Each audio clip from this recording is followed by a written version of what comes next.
Mutton farming में मुनाफे की शरह 30% से जायद होती है, मगर पाकिस्तान में किसान अपने फार्म का स्केल छोटा रखते हैं, जिसकी वजह से अखराजात ज्यादा आते हैं और मुनाफे की शरह कम हो जाती है। हौसला अफजा नताइज ना होने की वजह से फार्म बंद कर दिया जाता है। इस तरह के हजारों फार्म पाकिस्तान में खुलते और बंद होते रहते हैं। आइए देखते हैं कि छोटा स्केल होने की वजह से क्या नुकसानात होते हैं और पाकिस्तान में कमर्शियल स्केल के फार्म क्यों नहीं बन पा रहे।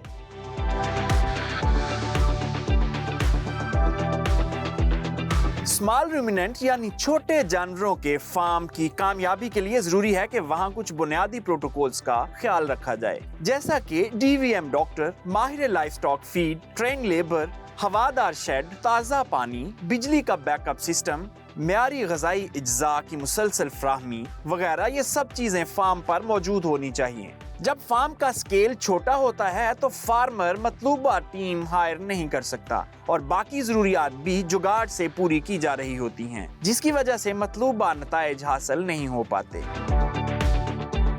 कमर्शियल मटन फार्मिंग में दिलचस्पी रखने वाले अफराद के लिए चंद बुनियादी असूलों का जानना ज़रूरी है, और वो चंद बुनियादी असूल जानने के लिए हम इस वक्त बहादुर नगर फार्म ओकाड़ा में मौजूद हैं और यहाँ शीप एंड गोट सेक्शन के इंचार्ज डॉक्टर ज़ीशान हमारे साथ मौजूद हैं। डॉक्टर ज़ीशान साहब से जानते हैं कि कमर्शियल शीप गोट फार्मिंग के बुनियादी असूल क्या हैं और किस तरह ये फार्मिंग कामयाब बनाई जा सकती है। जी, मटन फार्मिंग हमारे मुल्क की मईशत में इंतहाई अहम किरदार अदा करती है और हमारे जो मुल्क के फार्मर हैं वो उनकी ख़ास तवज्जो है मटन फार्मिंग की तरफ, क्योंकि वो इससे अपनी रोज़मर्रा ज़िंदगी का बहुत अहम सरमाया इससे हासिल करते हैं। मटन फार्मिंग के लिए जो सबसे पहले इम्पॉर्टेंट और अहम चीज़ है वो ये है कि आप अच्छी नस्ल का इंतखाब करें। अच्छी नस्ल जो हमारे मुल्क में पाई जाती है बीतल नस्ल, वो दोगली नस्ल भी है और मिल्क और मीट के लिए दोनों के लिए इस्तेमाल की जाती है। इसके अलावा आप टेडी नस्ल की जो बकरियाँ हैं वो भी मटन फार्मिंग के लिए इंतहाई अहम हैं और जो अच्छी पैदावार देती हैं। और इसकी बुनियादी वजह ये है कि जो टेडी नस्ल की बकरियाँ हैं वो साल में 2 दफ़ा बच्चे भी दे देती हैं और इनमें ट्विनिंग की और ट्रिपलेट की रेशो भी बहुत ज़्यादा है। अच्छा डॉक्टर साहब, क्या वजह है कि पाकिस्तान में छोटे छोटे फार्म्स बनते हैं, जबकि हम दीगर ममालिक की बात करें तो 30,000 40,000 जानवरों का फार्म, और हमारे यहाँ मुश्किल से लोग 100-150 पे जाते हैं। जी, हमारा मुल्क, आपको पता है कि हमारे मुल्क में ज़्यादातर जो हमारे किसान हैं उनका रोज़मर्रा ज़िंदगी का दारोमदार जो है वो ज़राअत पर है, और छोटे जो जानवर हैं वो उनको अपने घरों में रखते हैं सिर्फ अपनी रोज़मर्रा की ज़िंदगी की ज़रूरियात को पूरी करने के लिए। तो क्योंकि जो फार्मर है उसका आप देखें जो लाइफस्टाइल है और उसका जो ज़िंदगी गुजारने का तरीका है वो इंतहाई सादा है, वो इस पर ज़्यादा खर्चे नहीं कर सकते। अच्छा डॉक्टर साहब, ये बताएं कि जानवर के चुनाव के बाद जो शेड है जानवर का वो किस तरह का होना चाहिए और उसमें क्या क्या क्वालिटीज़ होनी चाहिए कि जानवर सेहतमंद रहे। सतह ज़मीन से थोड़ा सा बुलंद हो, जिसकी वजह से जो उसका वेस्ट है वो प्रॉपर्ली जो है वो उसका ड्रेनेज का वो मुनासिब इंतज़ाम हो, और इसके अलावा जो है वो सायादार हो। फिर सर्दियों में और गर्मियों में जो एक्सट्रीम वेदर है उससे उसको बचाया जा सके। अच्छा, एक्सट्रीम वेदर से बचने के लिए दुनिया में स्लेटिंग फ्लोर का कॉन्सेप्ट है, और ये हम इस वक्त एक रिसर्च स्टेशन में मौजूद है।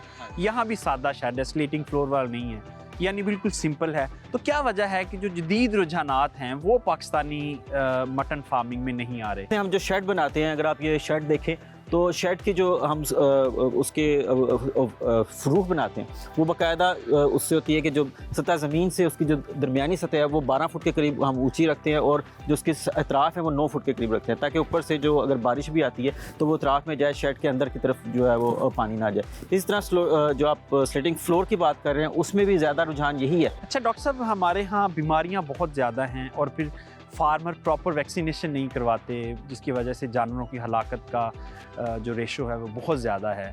तो क्या वजह है? फार्मर्स को अवेयरनेस नहीं है, या सहूलियात का फुकदान है, या वैक्सीनेशन महंगी हैं? लोग क्यों नहीं शेड्यूल फॉलो करते? इसमें जो मैं कंसीव किया वो ये है कि हमारा अवेयरनेस, कि फार्मर अवेयरनेस जो है वो जितनी हम ज़्यादा करेंगे उतना ही लोगों को रुझान होगा, क्योंकि आमतौर पर फार्मर जो है वो देसी टोटकों की तरफ ज़्यादा जाते हैं, और जो सीजनल जो डिजीज़ आती हैं उनका उन्हें इतना नो हाउ नहीं है। जानवरों की जो मुख्तलिफ नस्लें हैं उनके फ़ायदे क्या हैं, किस इलाके में पाई जाती, तो हमें इस फार्म पे जो चंद एक आपके पास डिफरेंट ब्रीड्स मौजूद हैं उनके बारे में कुछ बताएं। बहादुर नगर फार्म में हमारे पास बकरियों की 8 मुख्तलिफ इकसाम पाई जाती हैं, और ये हमारा लाइफ स्टॉक डिपार्टमेंट का वाहिद ऐसा फार्म है जहाँ पे आपको बकरियों की ज़्यादा से ज़्यादा इकसाम मिलेंगी और किसी फार्म पे आपको इतनी नहीं मिलेंगी।